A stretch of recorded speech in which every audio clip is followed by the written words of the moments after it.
How was the lack of clarity kind of making you feel at the time? If you Incredibly anxious running a company, and especially just this is all new, so every day is a new day, and I had a lot of anxiety around not knowing what I didn't know, or actually knowing things but realizing that I didn't have the confidence to make calls. And so just a lot of insecurity about, am I able to run the company? What am I missing here? All of these various levers that you pull with direct to consumer just started becoming overwhelming to me. Hey guys, welcome back to the channel. Nate here, obviously, and today I am joined by Laurie Smyth, who is the founder and CEO of Tulip Shades. And Laurie happens to have been a Future Ready CFO customer for, I think, coming up to a year now. We're a couple of months shy of a year. Laurie's kindly agreed to join me today and just share a little bit about her experience, what it's been like working with Future Ready over the last year or so. But before we get into that, Laurie, could you just give us a quick introduction on the business and tell everyone what you guys actually do? Yeah. Hi, everyone. I'm Lori, and I started Tulip about 2.5 years ago. We launched about 2.5 years ago, and we cover unattractive and unflattering ceiling mounted light fixtures with a renter friendly, easy install fabric shade that we have handmade basically. And yeah, we started 2.5 years ago, and with Nate's help, we're doing really well. Perfect. So take us back, say, 12 months, Laurie, a little bit before you and I met. What were some of the things that you guys were struggling with at the time as a business, or, you personally as a founder? I have just enough knowledge to be dangerous on spreadsheets. And so I think the biggest thing was really being able to look at the metrics of our business. We do direct to consumer only, and I've never done this before. I was a builder in my past, and I'm somebody that if I feel like I can't do something, I go find somebody that knows how to do it, and somebody that could really look at all of it and sort of drill it down into telling me the health of our business and the moves that we needed to make. And that was my call to you. And were there any specific decisions or, progress that the business was trying to make at that time that they were perhaps held up on or unable to execute on because you didn't have the clarity that you needed?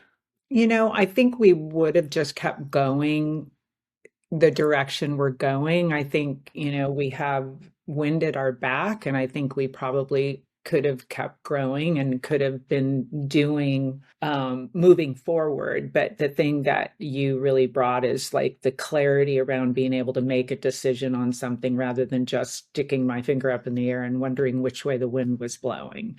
And so I think clarity gave me confidence and continues to do so. Okay. So I guess you were a year and a half or so into your journey before you commenced your search for a fractional CFO. What was it about that point in time? Like, how did you know that this was something you needed then, and why was it not earlier or later? I think it wasn't earlier because we were really just testing the market to see if we had a market fit. Do we have a business? Do we have something that's viable? Do we have something that people want? And really kind of paying attention to the operational side of things, getting our manufacturers up and running, really, really sort of the back end of the business. That's what I totally focused on in the beginning. And I think when I brought you on, it was at a place where we had some of that taken care of, and it was time for me to look at the next level of how do we make the business grow in a healthy way and also be profitable at the same time. Got it. So going back to the time when you actually commenced this search for a fractional CFO, what were some of the hesitations or doubts or big, questions that you had in your mind as you embarked on a search for some support here? I think, where do we invest our where do we invest? What do we focus on? I just didn't have clarity about paid marketing. I didn't have clarity about inventory management. I didn't have clarity about cash management. I didn't have clarity, about any of that stuff. I think the reality was we somehow miraculously, I think our business was doing well enough that we were able to keep moving forward without the clarity, but having the clarity just gives me more confidence to make better decisions. I just think we were lacking a lot of clarity. So, Laurie, you and I had, I think, two or three calls getting to know each other before you eventually said, yes, let's do this. What was the moment that kind of tipped you over the line and said, yes, okay, I'm ready to move ahead now? Was there anything in particular? You bring something completely different to the table than I do. You are a very linear, clear, detailed thinker. Like you are a problem solver. You look at metrics, it's like your thing.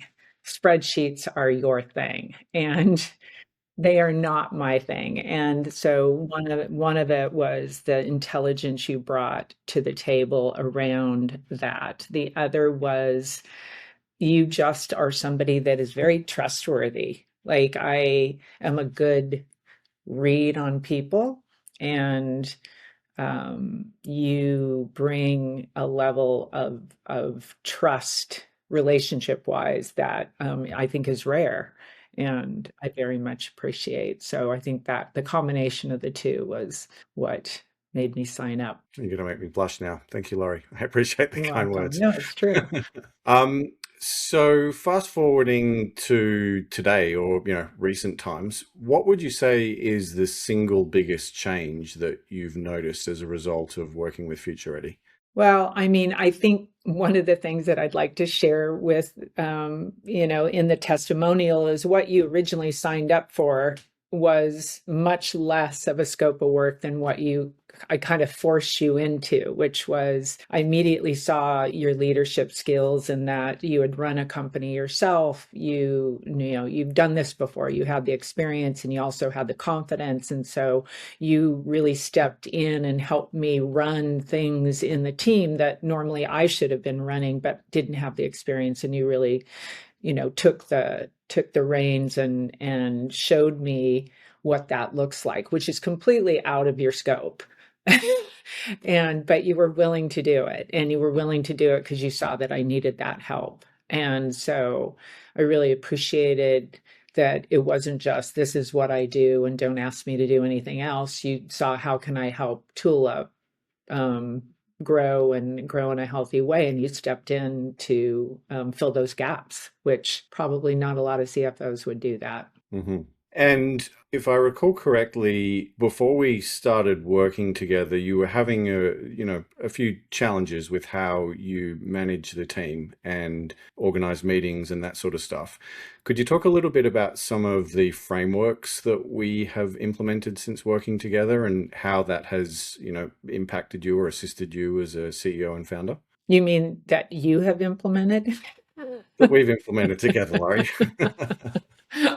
Uh, yeah, I mean, I've never been in the corporate world. This is all very new to me. I didn't even know what an OKR was when you brought it up. So, the structure around OKRs for the team and how to set that up and how to communicate it with the team, just a lot of leadership skills that I just didn't have, and didn't really understand what was really needed to run a team and to run a business like this. And I'm sure we could have kept going on however that was going to be, but it's brought the team together. We're working better as a team. There's better communication between the team members. Everybody understands what everybody's working on. And that has been, I think, a really big game changer for us. Glad to hear it. If anyone listening is on the fence about working with Future Ready and engaging a fractional CFO, is there any advice that you would give to them? Um, it's interesting because I think there's a CFO and a COO and a CMO, but everybody kind of brings something particular to the table. So I think one of the things I'm learning is you really are like, I would say, less of an accountant style CFO Yep. in that you're, I'll you agree know, to that. yeah, you're not doing the accounting that's not really your deal. You're not an accountant, you're not a CPA.